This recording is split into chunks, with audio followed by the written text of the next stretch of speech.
What's up, y'all? Welcome back to my channel.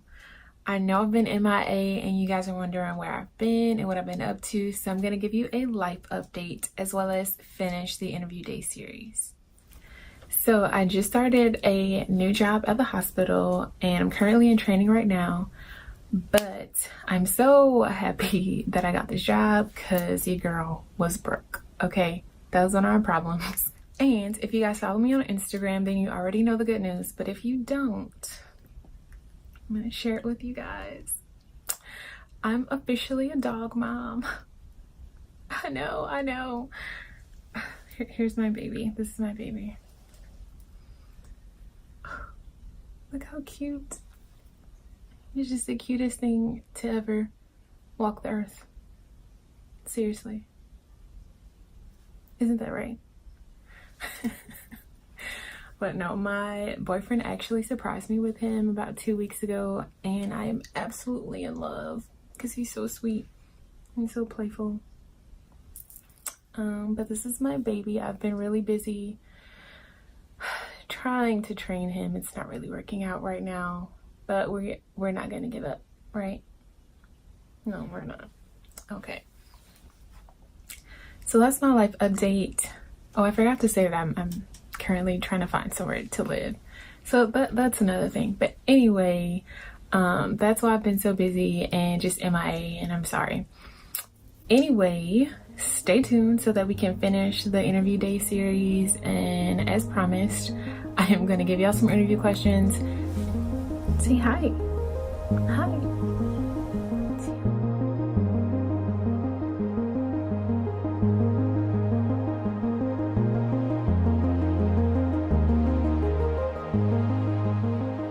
So before we get into this video, I just wanted to say I'm telling you guys these questions to help you better prepare and just give you a general idea of the things that they may ask.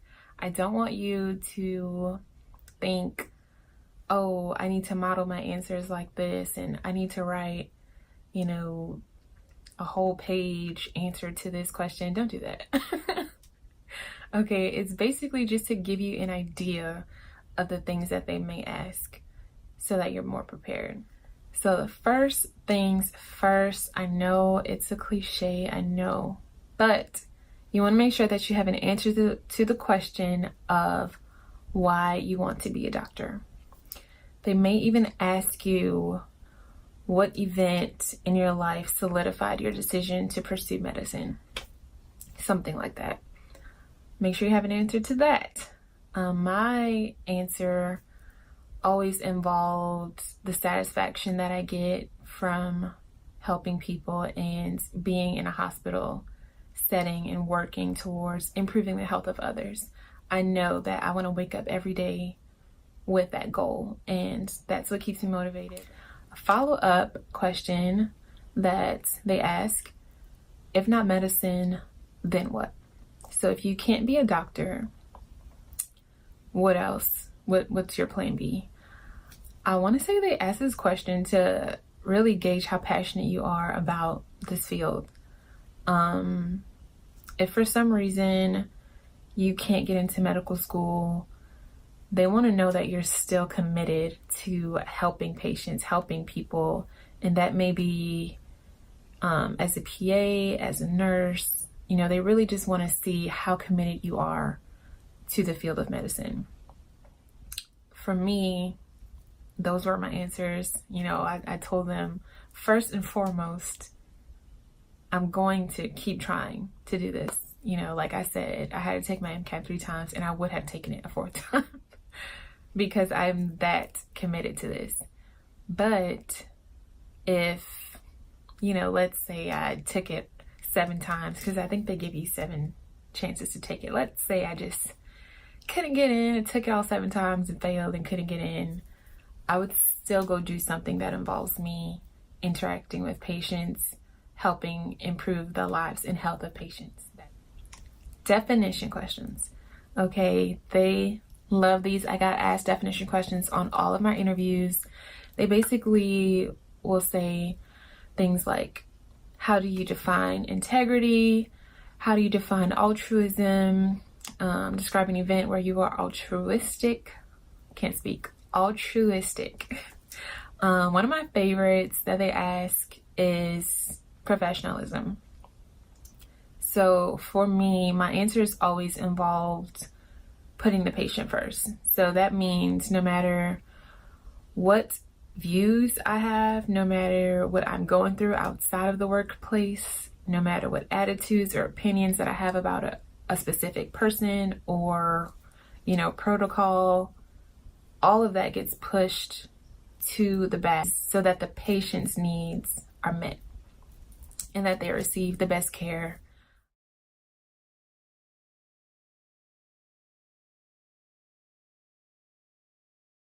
Another thing that they may ask, which is really important, is how do you deal with stress? I addressed this in one of my other videos, but it's important to have an answer to this question because they want to know that when you break along your training, because you will break, they want to know that you can put yourself back together again and that you can go back at it full force and with all the passion and drive that you had, the same as day one. So my answers always involved praying. I'm Christian, so praying was always number one. Meditating, yoga, exercising, doing something for fun, and taking a break. It's okay to close your books, to put everything down and just say, I'm going to step back for a few hours or even for the rest of the day, and I will pick this back up tomorrow. That will help you to not get burnt out. It's so easy to become overwhelmed by the amount of material that we need to know, and it is not a race. Like they say, it's a marathon, so you need to be able to keep up with pace. So yeah, whether you're going into medicine or just even if you're not, like, having methods to de-stress are super important. So something else that they asked us, well, it was kind of a patient exam. So they basically gave us a prompt. Patient was diagnosed with this disease, and they wanted to see how we interacted with that patient. So they told us that the patient had hypertension, and they wanted us to explain it to them and to also give them lifestyle information. This is extremely important because as a physician, as any kind of healthcare worker, you need to be able to explain all of the difficult stuff that we learn in school in the simplest way possible, because 9 times out of 10 your patients are not going to have a medical background.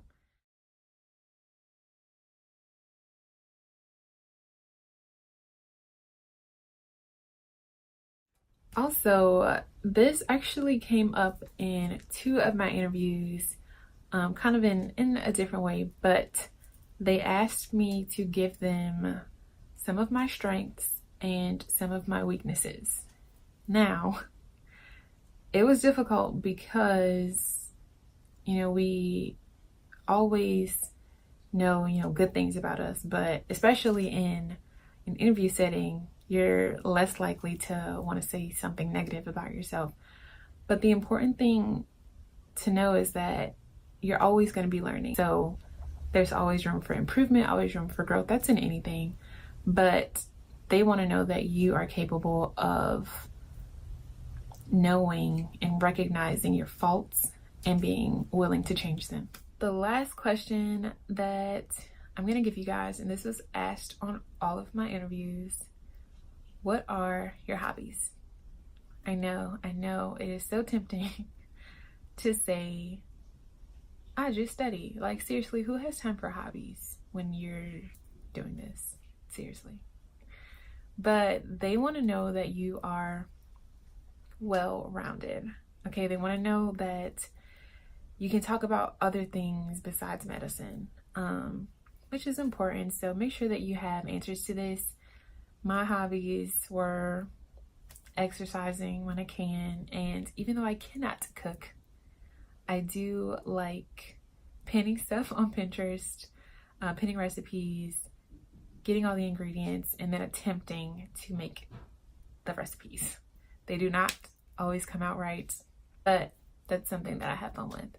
I like working with my hands, so painting, making stuff, putting stuff together, those are things that I enjoy. Seriously, I have had so much fun with the whole process.